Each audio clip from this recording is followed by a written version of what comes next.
سرخط خبرهای مهم: بازداشت خسرو خوشتامند برای به خودکشی رساندن کلین، شکایت از ابله در فرودگاه، صدها خارجی را بعد دادن شناسنامه روسی به خدمت بردند.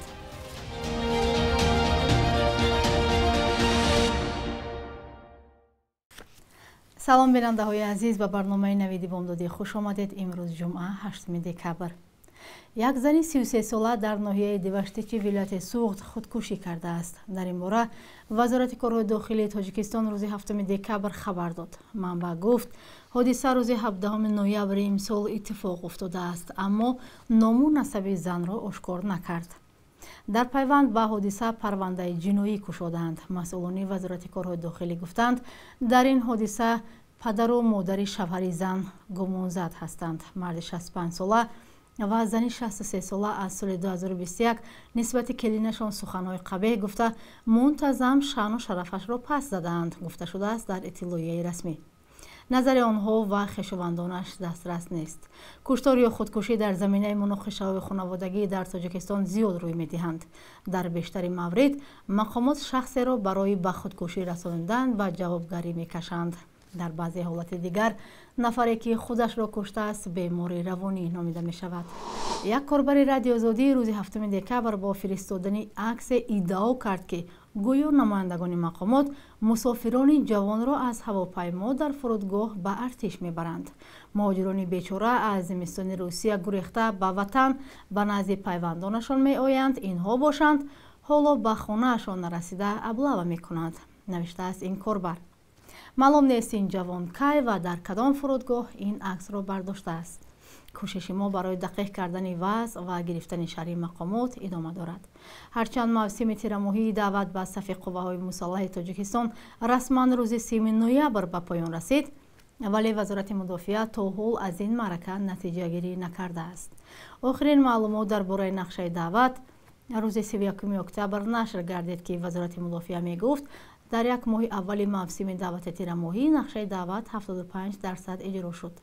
دوام ماه نوامبر وزارت مدافعه دیگر درباره رفت دعوت به ارتش حسابات نداده است. بینندگان عزیز، آیا شما هم شاهد این گونه حادثه ها شدید یا در این باره چیزی شنیدید؟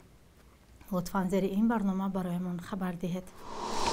بیش از 350 شهروند کشورهای خارجی که اخیراً شناسنامه روسی را دریافت کرده بودند الکی به صف ارتش روسیه جلب شدند. در این باره کانال تلگرامی بازا با استناد به منبع‌های خود اطلاع داده است. رسانه‌ها وقت‌های اخیر از ریدهای پیوسته کارمندان پلیس، کمیسریات حربی و کمیته تفتیشاتی روسیه در انبار، ساختمان و کارگاه‌های شرکت‌ها در کنار مسکو خبر دادند. در جریان این ریدها آنها جستجو می‌شدند که شناسنامه روسی را دریافت کردند ولی خود را در قید کمیسریات نگذاشتند. مقامات روسیه تلاش دارند به جنگ ضد اوکراین بیشتر مهاجران را جلب کنند که شناسنامه روسی دارند. ابلاغ این گروه مهاجران در منطقه‌های گوناگون روسیه با شمول سنت پتربورگ و مسکو صورت گرفته است. مهاجران را حتی در مسجدها بازداشت کرده در قید کمیسریات می‌گذارند. سازمان بین‌المللی مستقل تجارتی World Population Review در یک گزارش اخیرش گفت تاجیکستان و ازبکستان میان کشورهای منطقه آسیای مرکزی از روی سطح مهاجرت را اختیار نمودن شهروندان پیش صف می‌باشند.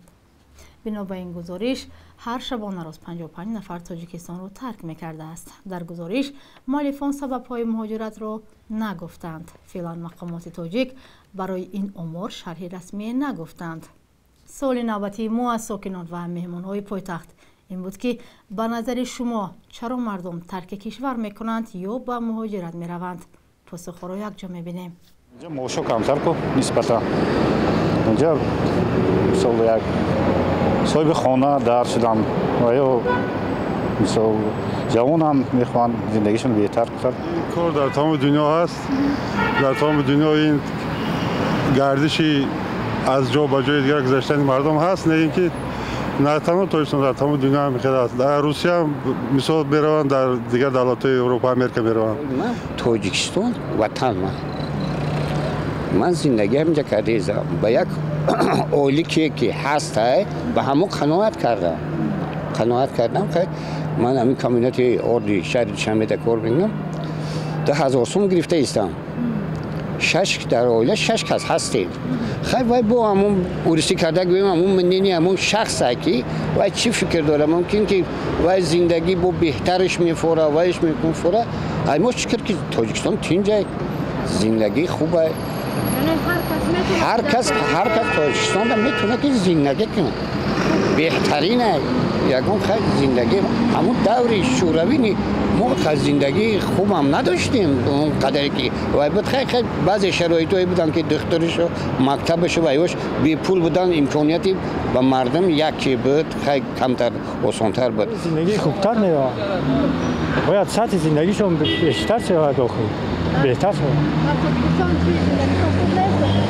هر زندگی در کسی که کلی ناس کار میکنه زندگیش خوبه بسیار آدم‌ها هستند که زندگیشون فقط برای روز گذراندن میگذره اما به شوهر بگردن آزاد زندگی میکنن کار کند بعضی هاش همین مبلغ روی روان کند دیگه میگردن هم زنکام شوهر میخواد از زندگی ده هم قین ده حاضر جدای هم قین همی تاجیکستان ده زندگی کردن همه چی قیمت هم خیلی وای پنسی ها کم جدای هم کم پنسی میتین این رسیده چه خیلی خوش رو پنسی میتین اینجا جدای هم کم 200 سوم 150 پنسی میتین یک خلط آرد نمیتین دایده چیکار کنم ده همه خیلی مجبور میرن درسی خارج نسبت هم به اینجا خوبتره خارج ده درسی اونجا برای در زیادتر آدما ترک میکنن و دیمش برای کارم سبب شده میتونه مثال اولی که اینجا میتن خیلی حقوق اولی که دم نیست گفته گپا برای اولی که میتونه ترک کنه بعد سیمش خیلی برای دیدن نکنه что останется Таджикистан با تاجیکستان چی میموند در تاجیکستان آنهایی میمانند که نتوانستند به خارج روند این البته عاقبت بد دارد عادتا آنهایی میروند که میتوانستند در کشور به جای برسند اما شاید به آنها چنین امکانیت فراهم آورده نشد به این دلیل به کشوری رفتند که این چیز برایشان مهیا گردید امیدوارم آنهایی که اینجا ماندند و تندرستانی هستند که برای رشد کشور تلاش خواهند کرد Поэтому остается только надеяться, что те люди, которые остаются здесь, будут все-таки более патриотичны. زنها میمونه دیگه همه مردک هم مسکو دانوخ مسکو دا کار کرده زن هم نیست یا مردک نیست درم تاجیک با هم زمستان شد با گشته میان کار میکنن با زمستان شد گشته میان بیننده های عزیز شما هم می توانید زیر این نوار نظرهای خود را نویسید. وزیران دفاع تاجیکستان و قرقیزستان همکاری نظامی را بررسی کردند. ملاقات روز 6 دکبر در شهر گلستانی ولایت سوغد گذشت. دفتر مطبوعاتی وزارت دفاع قرقیزستان گفت باکتیبک بیکبولاتوف با سفر کاری و در صدر یک هیئت به تاجیکستان آمده است. درباره مسائل مهم همکاری های حربی تبادل افکار صورت گرفت افزود منبع. وزارت دفاع تاجیکستان در این باره خبری نداده است. مرز تاجیکستان و قرقیزستان در 2 سال گذشته شاهد مناقشه خونین و پرقربانی بود. دعوا بر سر دسترسی به زمین و چراگاه‌ها، راه و آب و منابع دیگر است. با وجود ادامه روابط کاری میان دو کشور، مناسبت‌های سیاسی بین دو همسایه نزدیک هنوز پورا برقرار نشده است. مرز قرقیزستان برای شهروندان تاجیکستان بسته میماند و داد و گرفت‌های تجارتی و اقتصادی دو کشور هم بسیار ناچیز شده است. بخش یک روز تاریخ را همراه می‌بینیم تا از مهمترین تحولات تاریخی برای امروز بخبر نمانیم.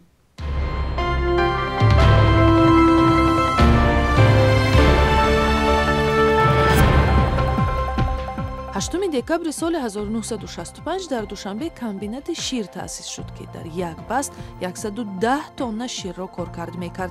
این کارخانه مهمی تاجیکستان شوروی بود که با استحصال دهها نمود شیر، قیماق و جرغات و دیگر محصولات شیری معروف شد. امروز هم این کارخانه فعالیتش را به حیث شرکتی سهامی ادامه می‌دهد و روز بیش از 80 نمود محصولات شیری استحصال می‌کند. 8 دکبر سال 1991 در قلمرو جمهوری بلاروس رهبران روسیه، بلاروس و اوکراین سه کشوری که اول شده تأسیس SSSR را زمینه گذاشتند درباره برهم خوردن این کشوری عبارت از 15 جمهوری خبر دادند. سازشنامه با نام بلاویژیا که با نام جنگلزار بلاویژیا در بلاروس معروف شد، تأسیس اتحاد جمهوری‌های مستقل را در قلمرو اتحاد شوروی زمینه گذاشت. تاجیکستان که تا آن زمان 3 ماه بود یک جمهوری صاحب استقلال اعلان شد، یکی دیگر از اعضای SNG یا اتحاد کشورهای مستقل گردید. бонки миллӣ рӯзи 8 декабри соли 2017 эълон кард ки ба бозори ҷаҳонӣ евробондҳои тоҷикистонро мебарорад. тоҷикистон бо нашр ва фурӯши вонбарг ва ё ба истилоҳ евробондҳо $500 миллион ба муддати 10 сол ба даст овард ки баҳраи солонаш каме бештар аз 7% мебошад. вале бархе мутахассисон дурустии ин тасмимро дар шароити хеле баланд будани қарзи хориҷии тоҷикистон зери суол бурданд. мақомот гуфтанд ин пул барои сохтмони нирӯгоҳи роғун харҷ хоҳад шуд. ва дар ин бахш аз қурби асъор мегӯем. бонки миллӣ 1000 рубли русиро 118 сомониву 20 дирам, $100 1000 сомониву 96 дирам ва 100 евро ба 1180 сомонӣ муқаррар кардааст. дар бонкҳои тиҷоратӣ қурби асъор метавонад фарқ кунад.